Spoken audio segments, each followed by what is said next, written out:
Essa é uma produção da Sônica Podcasts Anywhere.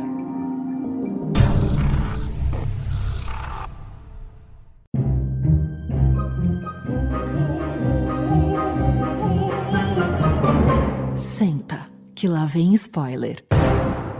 Olá, olá! Estamos aqui de volta com mais um Imperdíveis do mês, a curadoria de milhões do Senta que lá vem spoiler, que não apenas economiza o seu tempo na busca por filmes e séries, como dá um belo de um pé na bunda na ditadura dos algoritmos. Meu nome é Renato Sansão e para trazer dicas especiais para vocês, eu tenho aqui ao meu lado o meu, o seu, o nosso Marcudo, que segundo ele mesmo se gabou aqui nos bastidores e falou que vai trazer a dica mais fodástica desse programa. Quero saber se é isso mesmo, Marcudo. Quero ver você bancar aqui agora. Fala, Sansa, pessoal. Eu não tava me gabando de nada, até porque melhor é questão de gosto, né? Mas é uma baita dica mesmo. Vocês estão vendo, né? Na hora de gravar, ele fica modesto, mas é uma baita dica. Gente, temos aqui também hoje a presença sempre encantadora do nosso samurai da moda e do entretenimento, Rafinha Veste Prada. Ô, Rafinha, vem dica dupla hoje, cara? Fala, Sansa. Fala, Marcudo. Temos hoje duas dicas excelentes, né? Eu não trago dica ruim, né, Sansa? Então é raro eu fazer isso aqui, mas eu sinto que pela falta do Cunha, que tinha confirmado participação, mas não pode estar conosco hoje, vou dar aquela compensada. Olha, Rafinha, o Cunha não pôde estar conosco hoje, inclusive um abraço para você, Rodrigo Cunha. Mas temos aqui uma estreia nesse podcast, senhoras e senhores. Pela primeira vez no Senta que lá vem spoiler, apresento para vocês a Lília Lustosa, que já faz um tempinho que dá os seus pitacos cinematográficos por aí, hein? Ô Lília, seja muito bem-vinda. Se apresente aí para os nossos ouvintes maravilhosos. Oi, pessoal, eu sou Lília Lustosa, eu sou historiadora e sou crítica de cinema. Eu moro atualmente na cidade do México, já morei na Argentina, na Suíça, e eu dou minhas dicas também aí no meu Insta, que é o cine.2ls. Então, se quiser conferir, mas juro que não é tão divertido como que vocês ouvem aqui. Infelizmente, eu não consigo bater esses meninos. Tá sendo modesto, hein, Marconi? Olha só, aprendeu com você. Olha, gente, e antes da gente começar por aqui com os nossos imperdíveis de abril, que não custa lembrar, são 100% gluten-free e spoiler-free, eu deixo aqui um convite pra todo mundo, hein? Aproveite aí pra seguir e curtir a gente no seu tocador favorito, dar estrelinhas pra gente e receber em primeira mão todos os nossos episódios. Até porque, hein, há quase 4 anos, toda semana, tem novidade por aqui, né, seu Rafinha? É, Sansa, novidade atrás de novidade toda semana. Este episódio aqui é o nosso episódio 298. Em breve vai ter o 299, mas o grande momento do SQLVS vem daqui uma semaninha, onde nós iremos gravar um especial do episódio 300. E nós vamos ter umas novidades aí, histórias fresquinhas e pessoais para vocês conhecerem um pouco mais dos nossos participantes, principalmente da Paulinha, que é a rainha das histórias pitorescas, né, Sansa? É brincadeira, hein? Ó, é verdade esse bilhete, Rafinha, e dizem por aí que em homenagem ao programa 300, o Marcudo vai vir vestido como Rodrigo Santoro no filme 300. Demais! Daquele jeito todo especial, mais uma surpresa do nosso Marcudo. E ó, depois, gente, desse recadinho aqui, enquanto você pega o seu caderninho para anotar as nossas dicas imperdíveis, a gente vai ali passar um cafezinho.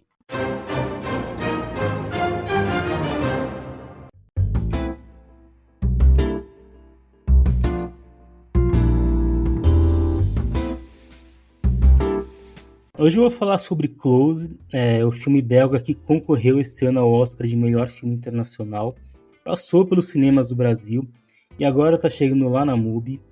Eu vou falar bem pouco e tomar cuidado aqui, porque Close é um filme que trata de muitos assuntos complexos, mas com sutileza, e o legal mesmo é acompanhar aquela jornada e percebendo tudo que o diretor roteirista do filme, o Lucas Dont, oferece pra gente. Bom, a gente acompanha a história de dois amigos na casa dos 12 e 13 anos, o Léo, personagem do Eden Dambrini, e o Remy, personagem do Gustave Dewayle, e eles são realmente inseparáveis de passar o dia inteiro brincando pelas plantações coloridas de flores lá do interior da Bélgica, e à noite dormirem na casa um do outro, e até mesmo na mesma cama, né? Eles são melhores amigos, se consideram irmãos, só que quando começa o ano escolar, numa escola nova, os colegas veem aquela relação deles com os olhos meio escrotos, né, digamos assim. Dizem que eles são um casal e tudo mais, e a partir daí aquela amizade que era bonita e inocente acaba tomando um outro rumo.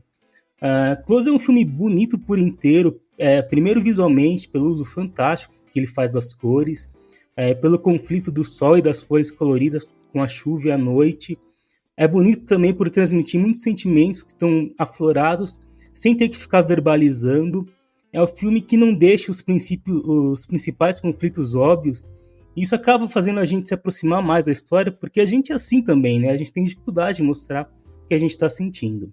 E é isso, para quem quiser ver, tá na MUBI a partir do dia 21. E lembrando também que eu escrevi sobre o filme, se interessar, tá lá no nosso blog, junto com outras críticas que vale a pena dar uma olhada, em sklvs.com.br. Muito bem lembrado. Então, não dá pra não falar sobre esse filme um pouquinho, porque eu acho que esse foi o filme mais bonito da temporada, da safra 2022. É o mais sensível, então o Marcudo realmente chegou aqui já arrasando. Ele prometeu e cumpriu.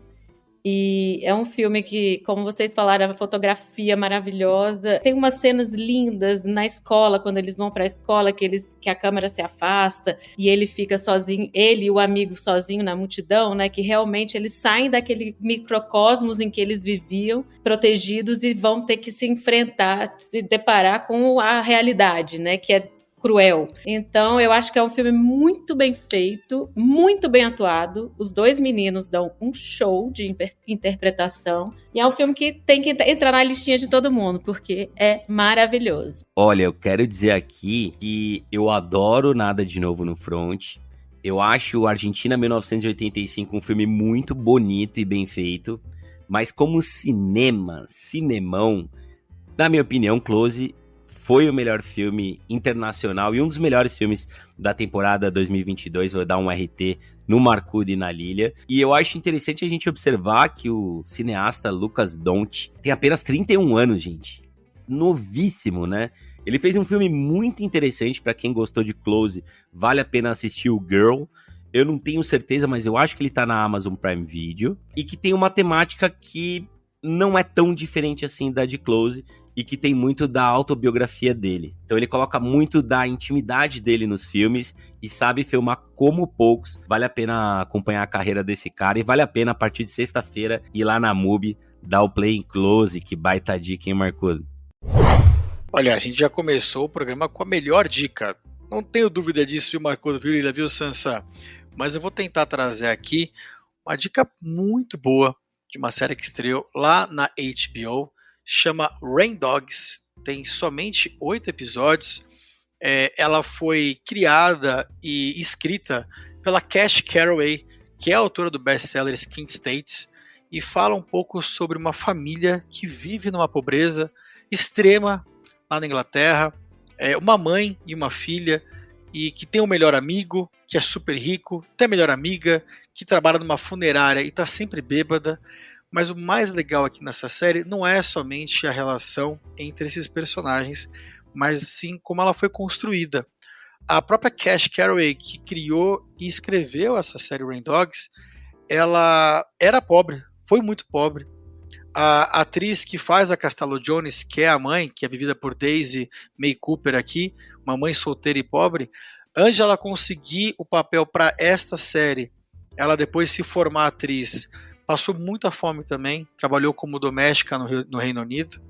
Então, quando você assiste Rain Dogs, que é uma relação mãe e filha tentando sobreviver na pobreza extrema na Inglaterra, você é confrontado primeiro com a realidade que os brasileiros acham que não existe fora do Brasil, especialmente na Europa, mas também com relações humanas muito simpáticas e sinceras, especialmente entre mãe e filha, e o teórico pai adotivo delas, que é esse amigo super rico. E você vai encontrar aqui não só drama, mas aquele humor britânico que faz a gente rir, desconfortável um pouquinho assim, mas é uma série muito gostosinha, são 8 episódios, está lá na HBO, recomendo com força para quem curte drama e humor britânico. Eu não pude assistir ainda essa, não consegui, mas amei a dica, vi o trailer e já estou louca para ver, porque eu sou fanática por humor britânico. Ô Rafa, eu adorei a dica, já vi os 2 primeiros episódios desde que você falou que ia trazer aqui pro Imperdíveis, e eu queria destacar, cara, um ator que ele sempre é um ótimo coadjuvante, né? Ele compõe muito bem o elenco, que é o Jack Farthing, né? Jack Farthing, famoso João Peidão, né, cara? Que, porra, ele tá lá no filme Spencer, na série Chloe, que eu adoro, no filme A Filha Perdida, no Paul Dark, Herói de Guerra, Segredos Oficiais, enfim... Ele tá em vários curtas, né, muitos filmes independentes, e ele é um ator muito interessante, né, cara? Ele tá sempre cabeludo, com aquele aspecto meio hippie, sujo, mas ao mesmo tempo intelectual, sabe? Então ele se sai muito bem, pra mim é um dos destaques dessa dica que você trouxe aqui. Gente, eu também trouxe duas hoje, hein? E a minha primeira dica de hoje é um filme bastante improvável, porque eu achei que esse joguinho... né, que a gente jogava, né, gente, no começo ali dos anos 90, não ia render um filme de 2 horas, né, com várias reviravoltas e tal. E eu tô falando aqui de Tetris, que é uma baita dica para quem viu recentemente o Super Mario Bros, né? A gente tem mais uma história envolvendo a Nintendo, olha só. E vai acompanhar aí a história do desenvolvedor de jogos de computador, Hank Rogers, que lá no final, gente, dos anos 80, naqueles anos que a cortina de ferro da União Soviética estava prestes a cair, ele descobriu meio que por acaso um joguinho bastante viciante de um programador russo. Ele vai então, né, tentar adquirir a licença do joguinho, dessas pecinhas que caem, mas ele vai se ver numa enorme treta com o serviço secreto russo da KGB. E Tetris é mais ou menos isso, gente, uma mistura aí de aventura com filme policial investigativo, com aquela edição bem gostosinha, né, que remete aos games dos anos 80 e 90 e que cai como uma luva para você assistir despretensiosamente no streaming, no caso aqui na Apple TV Plus. E é aquele filme que você pode fazer uma pipoca e fazer um xixizinho, colocar ração pro gato, pro cachorro, deixa o filme acontecendo que não tem problema nenhum. Gente, o elenco é bastante enxuto e eu queria dar destaque aqui pro Taron Egerton, né, um ator que ao menos pra mim ele é bastante subestimado, viu, em Hollywood. Com atuações excelentes em filmes e séries como Blackbird, que tem episódio no Senta Que Lá Vem Spoiler e é da Apple TV Plus, Voando Alto, a franquia Kingsman e principalmente o Rocketman, né, onde ele vive Sir Elton John e que, olha só, foi o episódio número 2 desse podcast. Lembrando aqui que Tetris tá na Apple TV Plus, é uma ótima pedida. Olha, Tetris é melhor do que eu esperava, viu? Quando eu vi o trailer, aquela coisa da União Soviética e tal, eu não me interessei muito. Cavalo! Eu acho mesmo que o filme trata essa questão de um jeito muito estereotipado. Tome! E eu vou discordar aqui do Sansa, que você pode largar o filme pra fazer xixi, passear com o cachorro, porque são tantas locações, tanta coisa acontecendo ao mesmo tempo, que o filme fica até um pouco confuso às vezes. Mas dito isso, eu me diverti bastante, eu achei legal a maneira como eles tratam o filme como um jogo, tanto pela divisão de capítulos, quanto por aquelas artes que ficam aparecendo, porque é um jeito deles justificarem muito aquela história real, entre aspas, como uma ficção, né? Eu acho que o saldo final é positivo e vale a dica, sim. Minha única ressalva, viu, Lilia, antes de passar a bola pra você aqui, é que eu achei que é um filme que poderia ser uma minissérie, sabe? 4, 5 ou 6 capítulos, explorando um pouco melhor os núcleos, né? A própria família dele, as origens, os joguinhos que ele tentou fazer e não foi bem sucedido, enfim. Eu acho que ficou tudo meio espremido naquelas 2 horas e fica um pouco confuso. Mas não deixa de ser interessante a gente ver uma produção como essa acontecer, né? Concordando também agora com o Marcudo, eu acho que não dá pra ir levar o cachorro pra passear, nem pra ir fazer xixi, nem nada, porque justamente por colocar tanta informação em 2 horas, o filme fica muito denso, ele é pesado, assim, é muita informação em que você às vezes demora e fica meio confuso pra assimilar. E por isso também eu acho que as transições, o trabalhar essas transições em forma de videogame, usar as imagens pixeladas, fazer aquela brincadeira, trouxe um pouco de leveza para um assunto que é pesado, é meio chato, assim, até mais, parece mais uma reportagem jornalística do que até um filme. E eles conseguiram, com isso, fazer o filme ficar um pouco mais leve. Mas eu concordo com você. Depois que você falou, eu pensei realmente daria uma minissérie muito boa. Não precisava ser longa, mas com poucos episódios, mas que pudesse desenvolver cada um dos personagens e as etapas, porque tem muita coisa ali. E é muito interessante a história. O mais legal pra mim do filme é o quanto, como o Sansa disse aqui, o Taron Egerton entrega como o Hank Rogers, né, cara? Porque, além de ser subestimado totalmente, o trabalho dele em Rocketman é absurdamente bom. ele consegue fazer um trabalho que fica divertido, né? Fica leve nesse assunto tão difícil. E antes de passar a bola, a gente seguir com as dicas aqui, eu queria falar uma verdade inconveniente, que nem todo mundo tá preparado pra ouvir. Que é o seguinte, o Taron Egerton fazendo Sir Elton John dá um pau, mas dá um pau naquele Fred Mercury do Rami Malek lá, que ganhou Oscar, viu? Que eu sei que o Marcudo adora, vai ter briga aqui nesse podcast, mas é muito melhor o Elton John do Taron Egerton, viu, Marcudo? Eu vou ter que concordar, eu tenho que concordar. Nem vale responder, vamos seguir em frente. O filme que eu escolhi é um filme argentino, recente, coescrito e dirigido por Diego Lerman, que é um cara que tem feito filmes bem legais. Não são filmes feitos com o Darín, porque o pessoal só gosta de ver filme argentino feito com o Darín. E eu acho que, antes de eu falar desse filme, eu quero dizer que tem muito diretor bom e muito ator bom na Argentina, fora o Darín. Eu amo o Darín, mas tem muito mais que Darín na Argentina, tá, pessoal? Então, esse filme conta a história do Lúcio Garmendia, que é interpretado pelo Rui Minujín, e ele faz o papel de um professor universitário que acaba de perder um concurso para a Universidade de Buenos Aires, para uma universidade federal, né, de status, elite e tal, e ele vai acabar dando aula numa escola secundária, né, uma escola no Brasil, ensino médio, num bairro bem pobre, na periferia de Buenos Aires. Então já tem esse contraste, ele sai do meio elitista para um meio, né, bem mais simples, com jovens que estão ali na escola porque tem que estar, mas não querem nada com a vida ali naquele lugar. E o que eu achei muito bacana no filme é que, apesar dele seguir um pouco aquela velha fórmula, né, do Ao Mestre com Carinho, ou mesmo aquele filme do Freedom's, Writers, ele, transposto, claro, para uma realidade América do Sul e também para os dias de hoje, o que eu achei muito bacana é que ele também vai além das salas de aula. Então, ele questiona muito essa coisa do até onde vai o dever de um professor, de um educador, né? Ele deve se envolver com os problemas que estão fora da escola. Qual é o limite? O limite é o geográfico, são os muros daquela escola, até onde ele vai.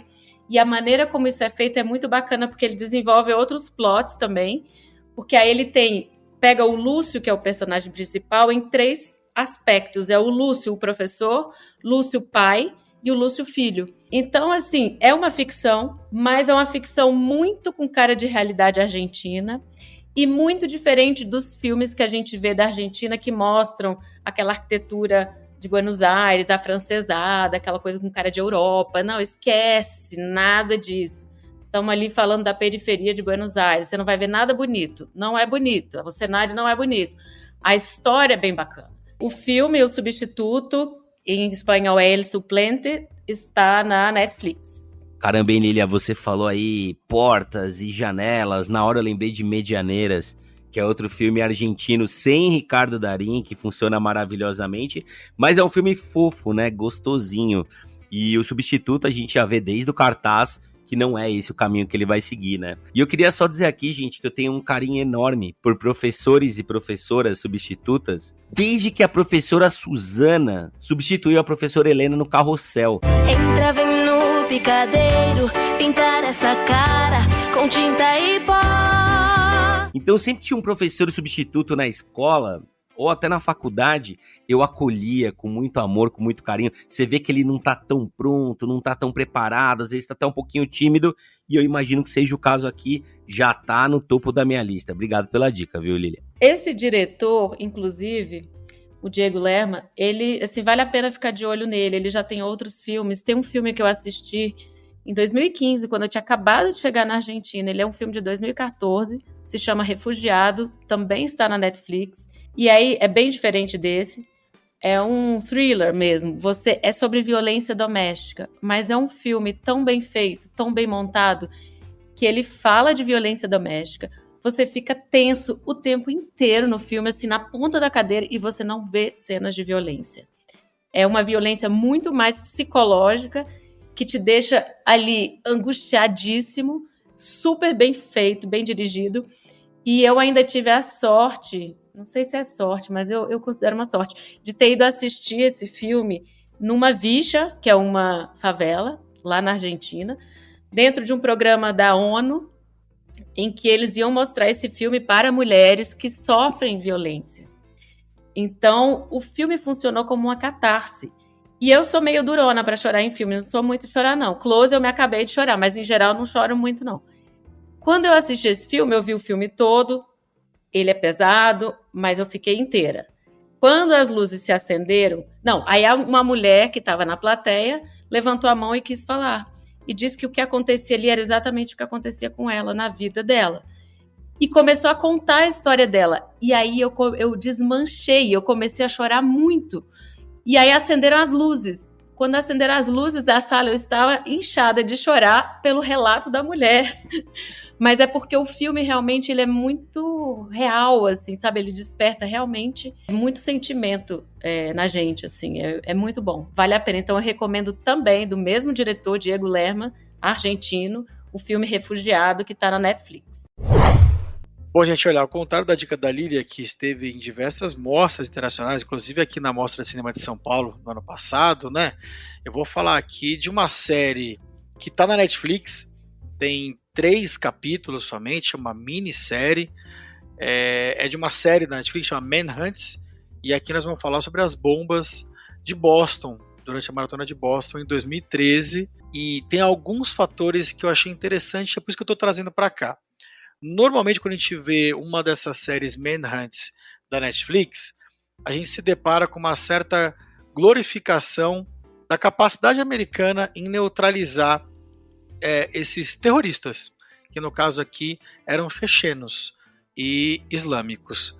Mas o grande passo aqui, que mudou a minha visão, e por isso que eu estou indicando, é que o Miles O'Brien, o diretor, ele traz uma visão quase que crítica, bem suave, mas como que a polícia norte-americana, o exército e o FBI na cidade mais patriota dos Estados Unidos não conseguiria nunca chegar nesses homens-bombas, que a gente pode chamar assim, se não fossem por crimes comuns que eles cometeram durante a fuga. E apesar de ele trazer o papel da procuradora-geral que conseguiu condenar um dos assassinos à morte, trazer o pessoal do FBI, trazer o chefe de polícia de Boston da época, o que fica mais claro, e isso está na edição, que é super bem ágil, é o quanto a polícia bateu cabeça para achar 2 caras que estavam o tempo todo em cidades vizinhas a Boston e que, mais do que isso, conseguiram cometer mais crimes por essa falha de comunicação. Lembrando que é uma série que se passa agora 10 anos depois das bombas e 2013 é 12 anos depois do atentado da Torre Gêmeas. E os melhores depoimentos da série são de jornalistas. Então, quando a gente gosta muito de séries com jornalistas, e aqui fica muito claro que os próprios jornalistas sabiam mais da história dos chechenos do que a própria polícia, o próprio FBI e a própria polícia de Boston. Então é uma série para quem gosta de investigação, de documentário, 3 capítulos super rápidos, e para quem gosta de acompanhar uma investigação de história real. Caramba, Rafa, achei muito interessante. Essa história terrível da Maratona de Boston já foi retratada de várias maneiras, né? A gente já teve, pelo ponto de vista de vítimas, dos irmãos que cometeram, né? Muita coisa na ficção. Então, acho que realmente essa abordagem documentária vai ser bem legal. E ainda mais essa abordagem crítica, né? Achei muito interessante mesmo. Eu assisti hoje os 3 episódios, um depois do outro. Porque realmente é interessante, você fica querendo ver como é que eles vão conseguir chegar, porque é o que o Rafa falou.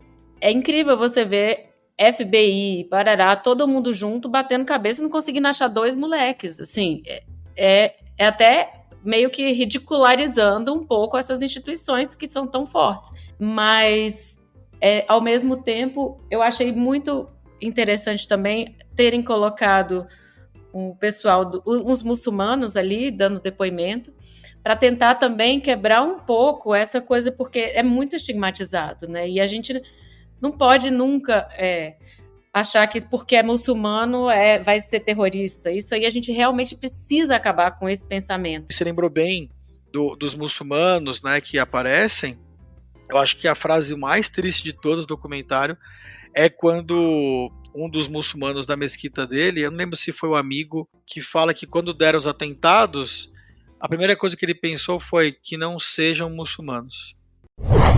Gente, pra gente terminar, né, essa leva de imperdíveis aqui de abril, eu quero trazer uma dica quentinha. Ah, que se tirar o chapéu. Uma dica gostosinha. Mas que competência. Uma dica acolchoada. Mas que cuidado. Uma dica aveludada como a voz desse que vos fala, minha gente. Mas que critério. E olha só, talvez a forma mais simples de resumir a minha dica aqui, minha segunda dica, que é o filme Rylane, é dizer que ele é uma mistura de Antes do Amanhecer com qualquer uma dessas comédias inglesas que vocês viram lá nos anos 90, principalmente no começo da década. É uma comédia romântica, mas não daquelas que a gente dá risada toda hora, tipo Notting Hill, né? Mas daquelas que a gente curte a jornada, a honestidade dos diálogos, né? Como eu mencionei aqui, a trilogia do Amanhecer ou do Pôr do Sol, como você preferir, do grande Richard Linklater. Queridos, a premissa é super simples, viu? Ao longo de um dia, a gente vai acompanhar a história inusitada do Dom e da Yas, dois jovens que se encontram quando o Dom tá chorando copiosamente no banheiro unissex. E aí, né, ao longo das horas seguintes, a gente vai viver com eles um dia de conversas delicadas, encontros inesperados e de cantinhos super saborosos de uma Londres bastante underground que a gente não tá tão habituado a ver por aí, né? E eu achei legal que a Lilia falou lá daquela Buenos Aires diferente do que a gente tá acostumado a ver. Aqui a Londres também é bastante diferente. Gente, alguns fatores que dão um charme extra para esse filme. Primeiro, a química dos protagonistas, né, vivida pelos jovens Vivian Oprah e David Johnson. E, Rafinha, vale trazer aqui que o David é a cara, é a fuça dos Leslie Odom Jr. lá de Hamilton, e eu sei que você é super fã. Talk less. What? Smile more. A direção, né, gente, teatral, super criativa da estreante em longas a Rainey Allen Miller. E a duração, né? O filme tem exatamente 1h e 18 minutos. Ele é mais curto, inclusive, que um episódio de série hoje em dia. Gente, Rylane é uma produção da Searchlight, original Hulu, e que está disponível por aqui na Star Plus. E para quem se deixa levar pelos agregadores de notas, como o nosso Marcudo, o filme tem aprovação aí de 93% da crítica e 97% do público nos tomates podres, né, Marcudo? Eu não ligo para agregadores de nota. Todo mês aqui a gente costuma fazer um levantamento do que vai ter de mais interessante para a gente poder acompanhar, gravar e tal. E dentro disso eu também faço uns destaques, 2 destaques para mim. E o Rylane tava lá, mas por causa de outras produções, trabalho, a vida, né? Aí acabou passando. Mas legal que o Sansa relembrou e vendeu muito bem agora. Eu vou jogar aqui pro topo da minha lista. Ô Sansa, me pergunto o quanto o Wes Anderson foi uma inspiração para esse filme, sabia? Porque tem uns traços, né, cara, de Wes Anderson o tempo todo, assim. É um feel-good movie total. Eu assisti logo depois que a gente fez aquela lista lá sobre quais os filmes que a gente ou série que a gente ia gravar, que o Marcudo comentou, né? Queria reforçar aqui, cara, que tem que assistir e vai ser um daqueles filmes que você vai ver. E daqui a 1 mês e meio, daqui a 1 ano e meio, daqui a 3 anos estiver passando, você vai ver lá meio que despretensioso no catálogo da Netflix um dia, né? Tá na Star Plus hoje, mas vai cair na Netflix em algum momento. E você vai, vou ver de novo, porque é um feel good movie gostosinho demais. Já coloquei na minha lista também, porque eu não vi, mas eu gostei do que vocês falaram, principalmente do detalhe que lembra o Wes Anderson, porque eu sou muito fã do cara. Muito bom. Minha gente, vamos relembrar aqui onde estão os nossos imperdíveis do mês para você fazer a sua listinha.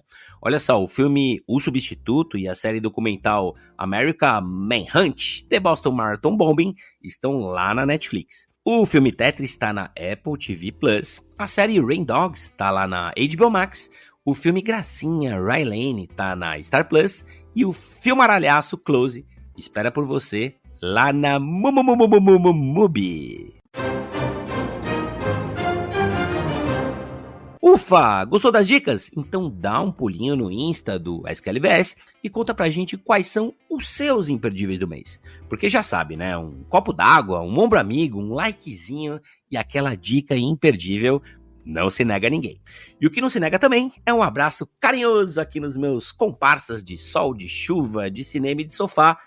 Muito obrigado, gente. E Lília, que prazer ter você aqui com a gente. Prazer o meu de estar aqui com vocês. Obrigada, Rafa, Marcudo, Sansa. Obrigada a todo mundo. Obrigada a vocês que estão ouvindo. Adorei. Obrigada pelo convite. É isso aí, Sansa. É isso aí, Lília. Obrigado por ter participado hoje. Muito bem-vindo à nossa casinha. Ela é humilde, mas ela é nossa. Sempre cabe mais um. Volte mais vezes. Que ouviu a gente até aqui. Obrigado, um beijo. Até a próxima. Tchau. É isso aí, pessoal. Valeu e até a próxima.